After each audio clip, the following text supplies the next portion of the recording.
What's up, fishy friends? Welcome to Tim's School of Fishing. Class is in session. I'm excited because I'm here at the shop at Very Good Knife Company in Cleveland, Georgia, and we are working on my knife release, which is called the Blackwater Knife Company Snook. Now, this is a 7.2 inch spear point blade. We've got a 3.5 inch blade and a 3.7 inch handle. I am going to be offering 3 different variants of these. This is going to be one of the variants. Of course, I'm going to have a purple one with some liners, which is going to be sick. And I'm also going to do a fat carbon version. So I think I've got something for everybody.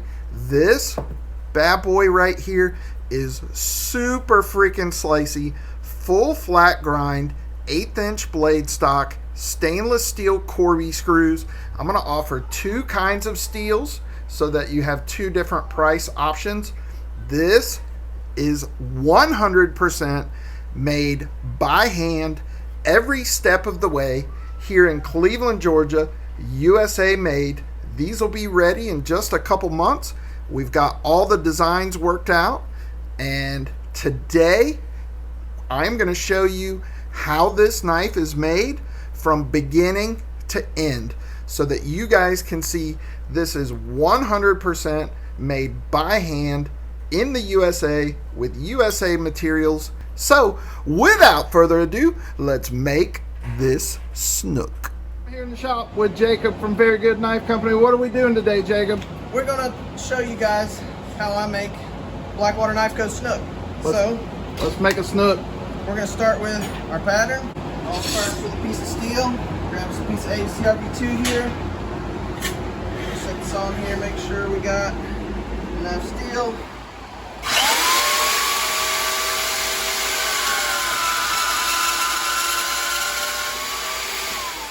Boom, done. That's all it needs to be. Alright. Now I'm going to take the wire wheel edges. It's not sharp, chafing. Alright. Take some of that fat scale off. Alright. Now we're going to take a piece like this.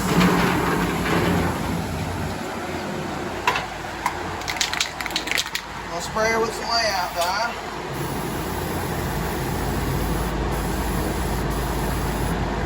Okay. Now we're done with this part. Slide my trash can over here. Now tell me what the layout die is for. So the layout die is for when I take my pattern here. And this is the part that people don't believe. They don't believe that I do all this by hand, but every single knife is done this way. I'm going to lay my pattern on there, make sure I got enough room. I'm going to take my clamp. Clamp it down. Make sure we're still good. Our pattern hasn't moved. Alright. I got the raw drill bit in here. Let's grab a different one. Alright.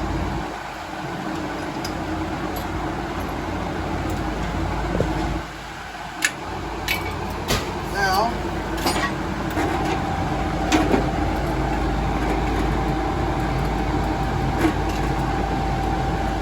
that hole, mark that hole. Alright, grab our scribe.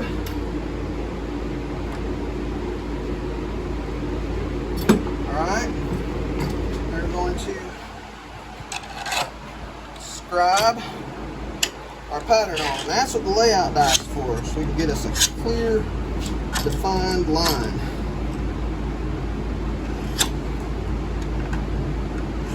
Alright, there we go. There's our Snook. Just needs to be pulled out. So let's pull it out. Let's do it.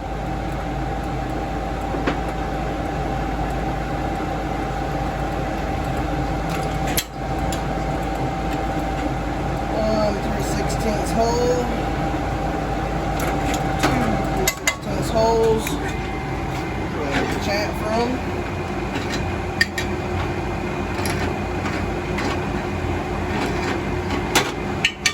Voila. So now going to take this, we're going to go back to saw. I'm going to cut off some of this excess steel. That way it doesn't eat my belt up, wear my grinder back plate up.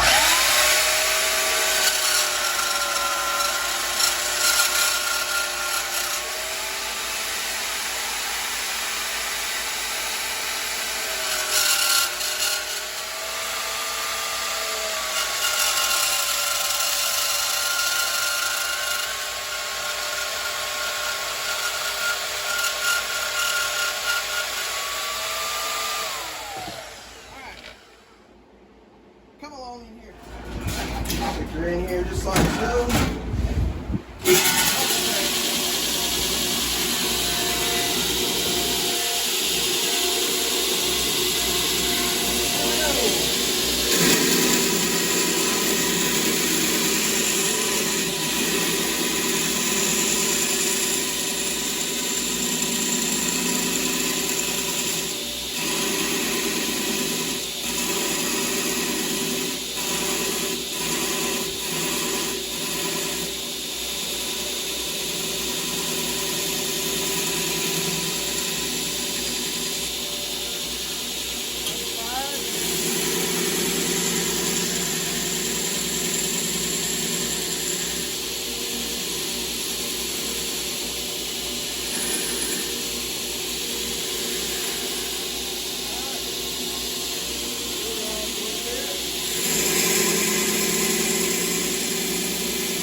To profiling a blade.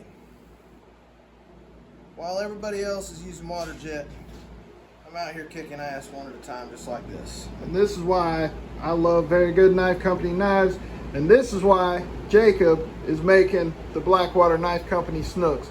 100% made by hand, American made, right here in Cleveland, Georgia, by the fucking master himself. Next step, I'm just going to take and cut all this grinding junk off. And that way when I'm grinding it, it's not chafing and tearing my hands up. I'll be real careful at the blade because I need all that layout die. Alright. Move that side up and that edge up. Alright. Now,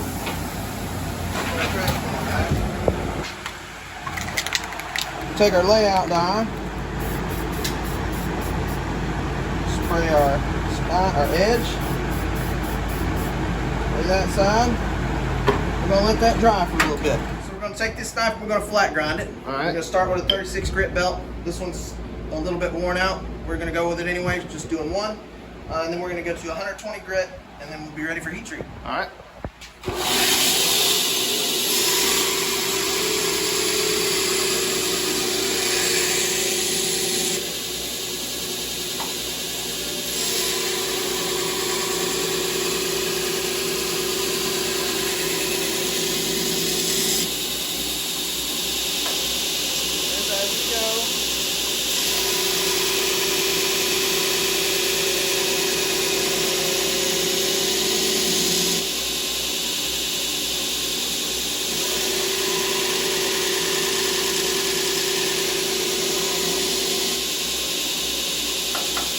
This would be considered a smile, right? See that we have our cheek here. We raise our cheek. That's a smile.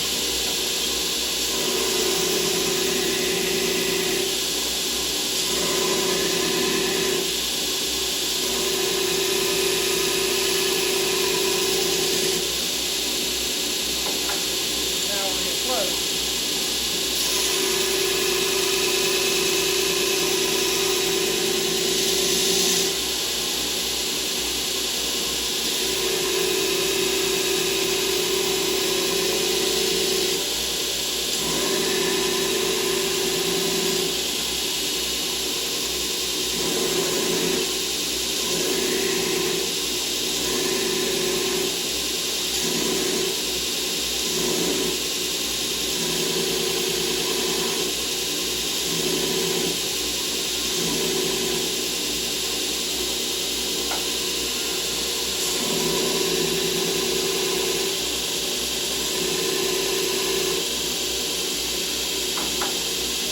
good for this side. Finish it up with 120 grit. See, we're off center there. Not quite to the line. So we'll leave a little bit extra.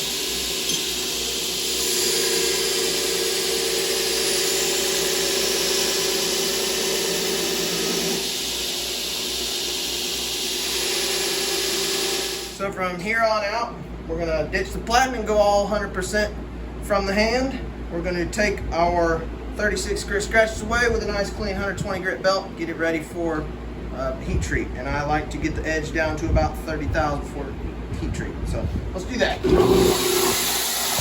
from looking like this.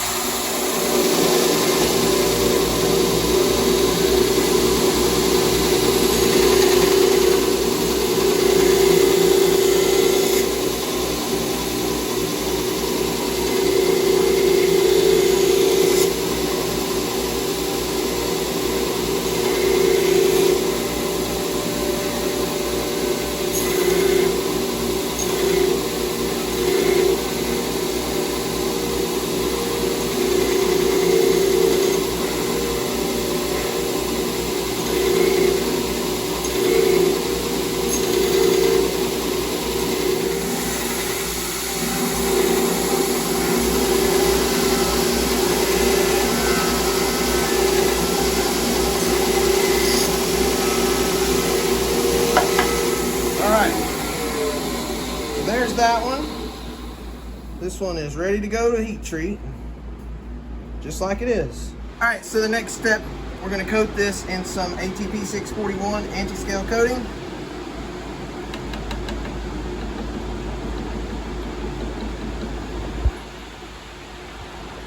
I like an edge buildup because I heat treat on the thinner edge. I'm gonna torch this, make it dry just enough where I know it won't move at all.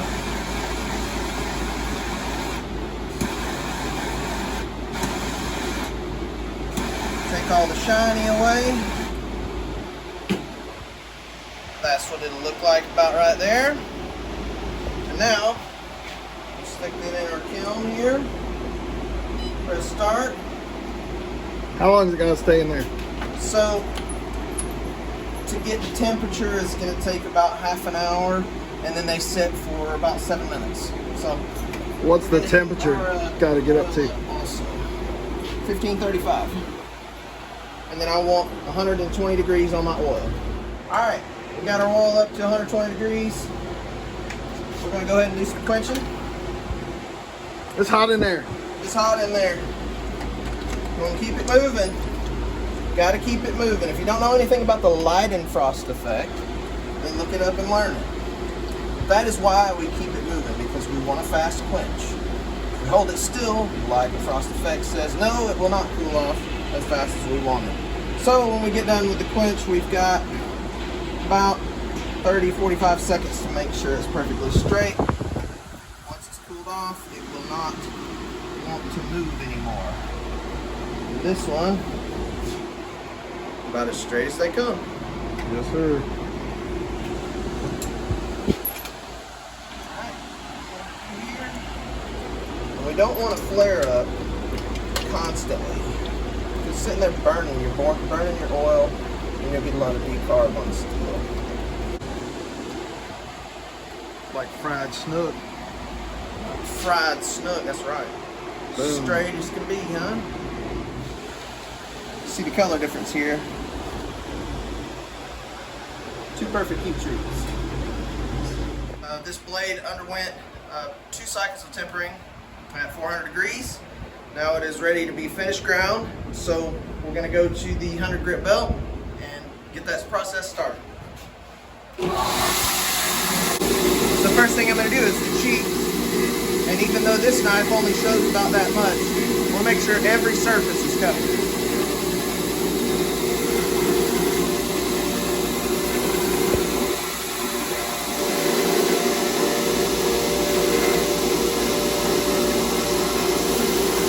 So, also what this running the cheek does is it gives us a fresh line to grind to again. Make sure we don't go past the spine. and it also tells us if we have any high or low spots in our grind. If we have big dips, then we know we got a low spot. If we got a big smile, then we know we got a high spot. So now we're going to thin our edge out and start with a 60 grit belt for that.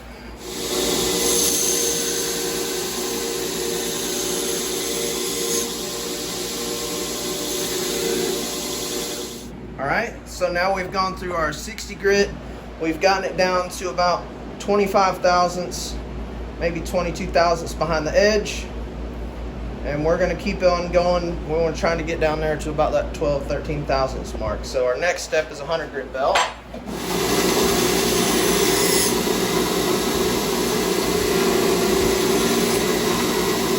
Alright, we have gone through our 100 grit phase.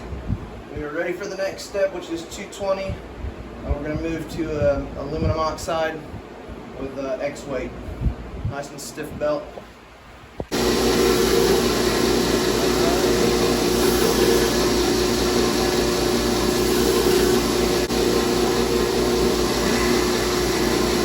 So far, we got a pretty nice even grind. When I take it back to flat just a little bit more, you can see that there's no big dips and a little bit right here. So we'll just start right there.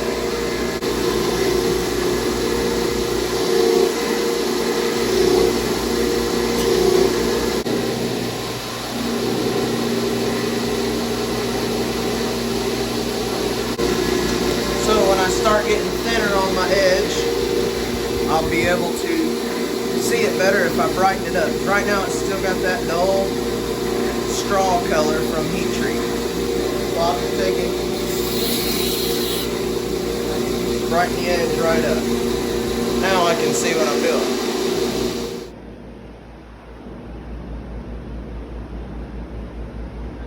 Alright, we have gotten it through our 220 grit. Our last and final step of finish grind is 400 grit. We've gotten our edge thickness pretty close to where we want it. It's about 15 thousandths, 14 thousandths, so we'll take it down just the rest of the way with the 400 grit and make it all shiny and pretty.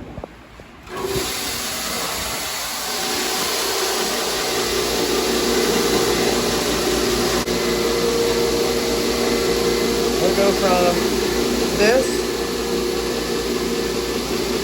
which is pretty nice, but it gets better when we get to this. There you got it. Alright, we got a finished blade up to 400 grit. All that's left is to etch our logo in. But before we do that, I'm going to grind the swedge on.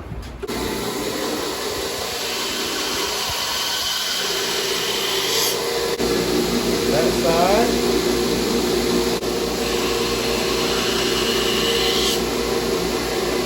There's the other side. One swedge, two swedge. Just ground right down the middle.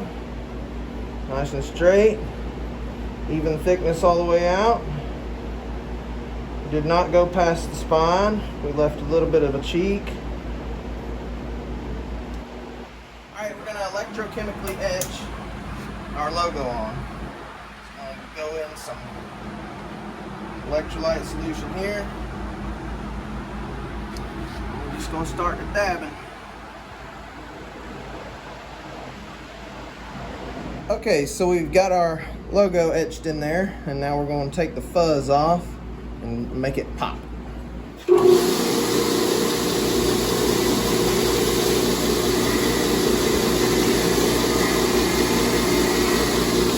Voila, that's all it takes. Now it's nice and bright. Very good knife company. Alright, so we've got our pistachio and blue linen micarta layered handles here that we're going to add to this knife. And what we're going to do is go and face these handles. Now we've got them temporarily tacked together with a little bit of super glue, but we want them to come apart. So for now, we're just going to go ahead and square the face off, knock all the edges down, and then we're going to go ahead and router the face. Let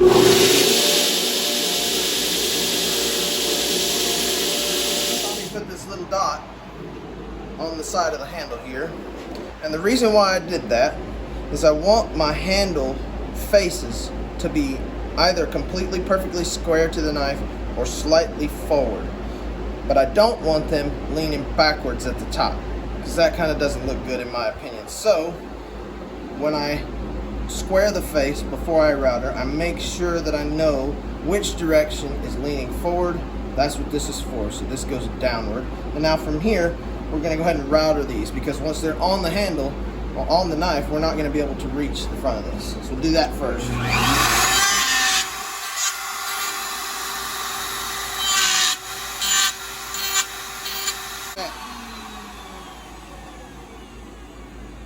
Alright, so we temporarily glued and tacked our handles to one side of the knife. They're still attached together, but all I want to do is get my Corby screw holes drilled in now. So I'll go ahead and mark the back one, but not all the way through. And then I'll move to the front. Alright. I'm going to go ahead and countersink our holes for our Corby screws.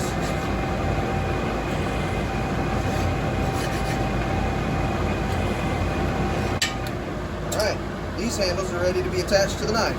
So we're going to attach our handles to our knife. First I'm going to add a little drop of red Loctite to the screws. And then our Corby screws have also been shortened up to make sure we don't bottom out. Now we're going to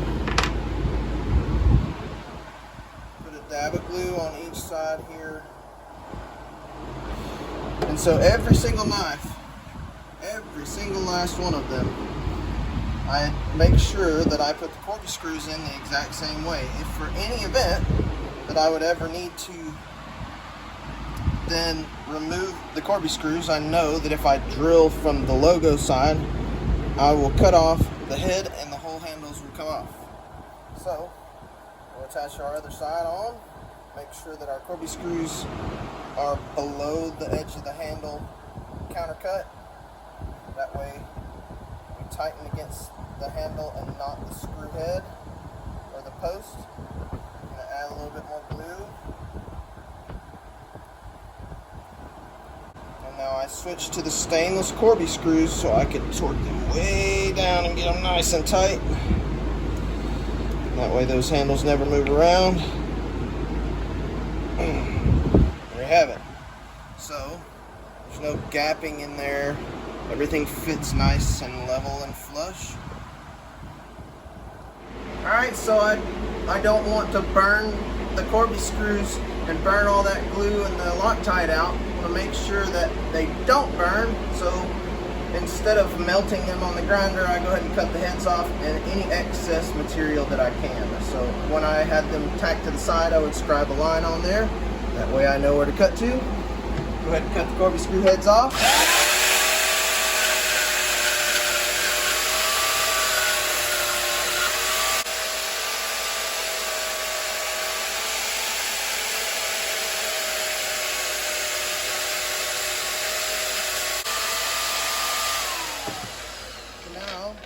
Got excess material taken off and our excess Corby screws cut off, and they're not hot. If they get hot, they'll burn all the glue out and they'll start loosening up. So we make sure to keep them cool. Now we're going to head to the grinder. Alright.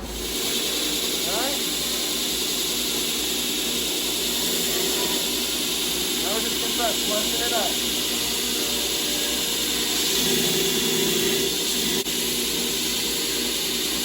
With that old rusty crusty plate on there. Alright, so now we've gotten it roughed in with our 36 grit belt. Now see, we've got a bunch of scratches, but it is really nice and uniform. But we want to get rid of all those before we take it to router. So we're going to do two stages here. We're going to go through 120 grit and then a 220 grit, then we'll router it.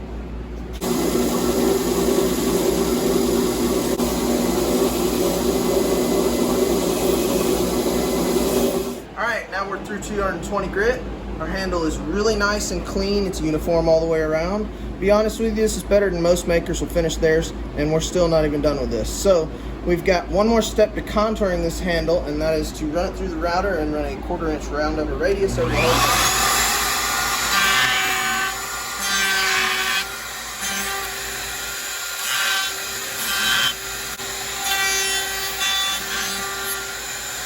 So now you can see the router will leave a little bit of chatter in here. Now we need to get that out with the hand sanding. That's the point of hand sanding.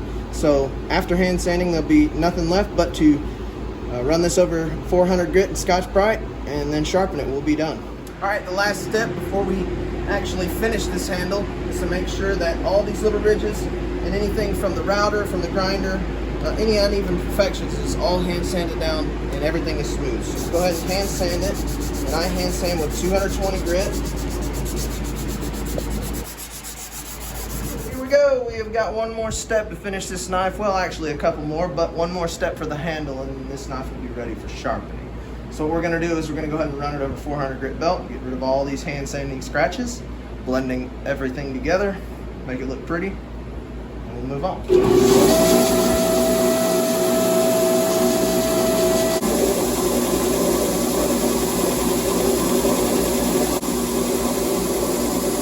Alright, so the final step that gets run over the entire knife is a Scotch-Brite belt. This is a medium grit, so this is about 400 or 500 grit. But the key to this is that we're blending all the micro surfaces of the, or micro scratches of the surface, and it gives it a nice satin finish and makes sure that it doesn't hold any moisture as easily as it would without this finish. So, get our handle faces, our Corby screws, and then we'll go around the entire spine.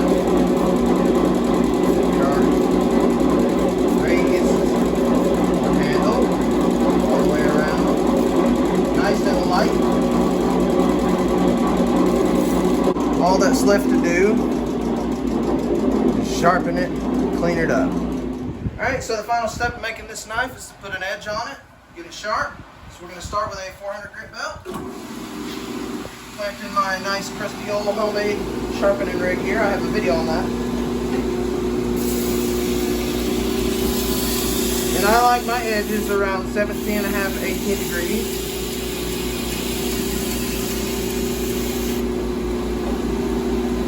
Take our time with it, making sure we go nice and even.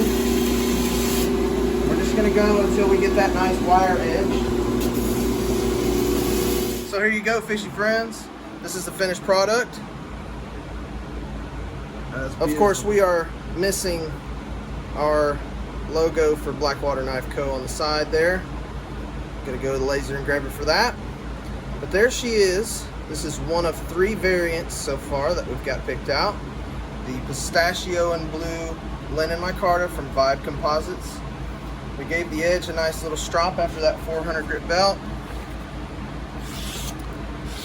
And she is nice and slicey. Ooh, look at them curls. Come on, bro.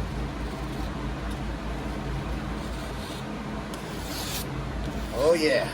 There you go, boys and girls. That is the Blackwater Knife Company Snook, made 100% by hand. You saw it here in Cleveland, Georgia, by my good buddy Jacob from Very Good Knife Company. We're going to have 3 different variants. I'm going to have this one. I'm going to have another linen micarta with some liners, and we're also going to do some fat carbon. And like Jacob said, we are going to have the Blackwater Knife Co. logo etched on the other side.